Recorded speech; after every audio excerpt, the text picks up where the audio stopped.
Hemos estado compartiendo sobre el enoturismo vinculado al turismo de reunión, al mundo de la empresa, al mundo de los congresos, de las convenciones, de los incentivos.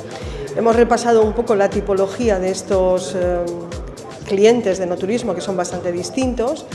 Son clientes, bueno, como todos los enoturistas, pero a los que hay que añadir alguna característica especial, como son el carácter de exclusividad que deben tener estos eventos, lo que implica que los eventos del mundo MICE son siempre eventos hechos muy a medida y no son productos, digamos, paquetizables en general.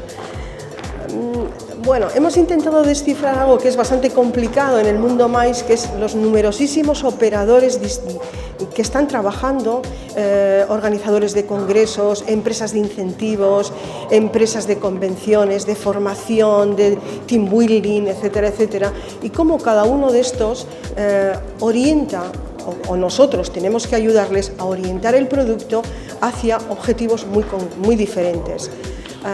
El cliente de enoturismo de empresa a veces busca formación y también diversión, a veces busca premio, a veces busca recompensa, a veces busca cohesión, y cada uno de estos objetivos, que corresponden a los objetivos de las empresas, pues tienen que ver con productos enoturísticos distintos.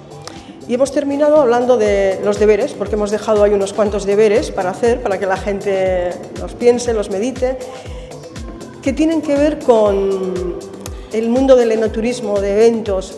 No es una decisión nunca de una empresa, de una bodega, es una decisión de un territorio, por lo tanto hay que tomarlo en común todos los actores del territorio. Y un segundo deber importante es el de la formación. Estamos hablando de un mundo muy profesionalizado.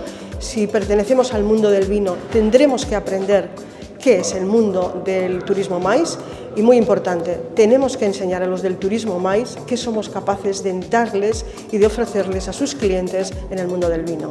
Y por ahí, lo último es eso, la profesionalización de todos, ¿no? Y estas han sido un poco las palabras y nuestro discurso y nuestras reflexiones.